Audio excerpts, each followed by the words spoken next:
What is up, guys? It is Bucky, and welcome to your 26th, I was gonna say Objective-C, but this is actually intermediate Java tutorial. I've been doing Objective-C for like the last month, so anyways, welcome to your 26th intermediate Java tutorial, and in this tutorial we're gonna be learning about threads.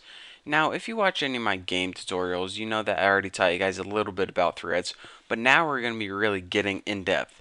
And aside from that, before I even begin, I want to show you guys something you might be interested about. If you go to my new blog right here, the new bostoncode.blogspot.com, it's a new blog I made today. You will see all of the source code, not only for this tutorial, but every tutorial I'm going to make from here on out. I'm going to put the source code right here.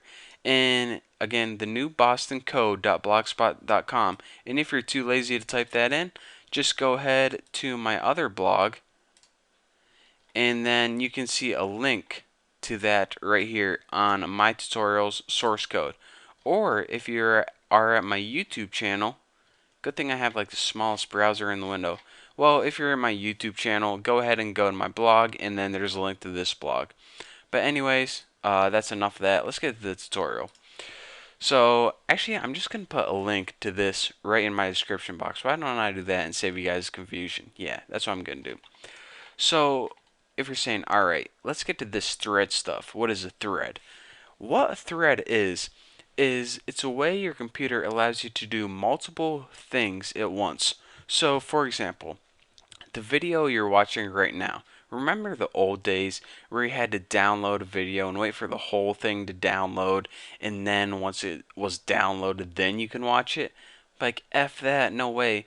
We want to start this video buffering, and as soon as we get a little bit of data in it, that's when we start watching it, and it actually loads as we're watching it, and we can watch it before the whole thing is loaded. So if you see the little progress bar at the bottom moving, you know that you can watch a video before it's completely loaded.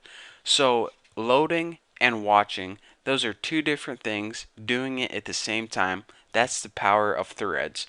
So again, instead of doing one thing over, then waiting for it, then going to the next thing and next thing step by step, we're doing many things all at the same time. Pretty cool, huh?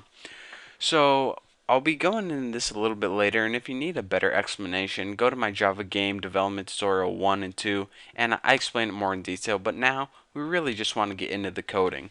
So, enough of me talking, let's go ahead and do this. So in order to create a thread, the first thing that we need to do is implement the interface runnable. Now runnable right here contains one method and one method only we need to use in it, and that's the run method. Now whatever we put in this run method is the code that's going to run whenever we start our thread. So in this tutorial we're going to be building three separate objects. Each of those objects we're going to put on a separate thread. So we're going to have three threads. We're going to run them all at once and see what happens. Pretty cool, huh? So let's go ahead, and each of our objects, which is also going to be on its own thread, is going to have a string name, an int time, and random r equals new random, just because we want to give it a random time. Now we're saying, alright, not minus, that's what we're going to say first. Gotcha. I imported random from Java Util, so we don't have to make a separate class for that. That's a built-in class. Pretty cool, eh? So now, what do we want to do for the constructor? Public tuna, or whatever you name your class. I first want to give each object a name whenever I create it. So I'm going to pass in a variable later on to give it a name. So that name is set to your parameter, and I also want to give it a time to sleep. Now, whenever you put a thread to sleep, it pretty much means do nothing. Just sit there, chill out, hang on, wait for something else to happen. So we can give it like a time manually, like 50 milliseconds, but we want to give it a random time because, we can. So R from our random object right here, dot next int, and as a parameter for this, you write 999. And this is milliseconds. So now your random time is anywhere between 0 and 999 milliseconds, which is pretty much between 0 and 1 second. I mean, close enough, right? Alright, so outside of your constructor, now we're still getting this one error and it says, dude, you implemented runnable. When are you going to make this run method? Alright, we'll do it right now. So put public void run. And it doesn't need anything in its parameter. And go ahead, it does need a try and catch though. So let's go ahead and get this out of the way. Try, catch, exception E, and we don't need to do anything for exception. But anyways, whatever you put in try, remember, this run method gets called whenever you start the thread. So whenever you start the thread, this is the code that's actually going to happen. This is your sweet spot right here. So let's go ahead and what do we want to actually do?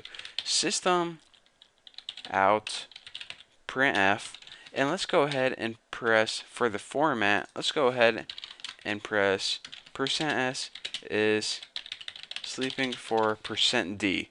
So we're going to say the name is sleeping, and then we're going to say how long it's sleeping for. And after this, we actually need to put our thread to sleep. So in order to put thread to sleep, put thread.sleep.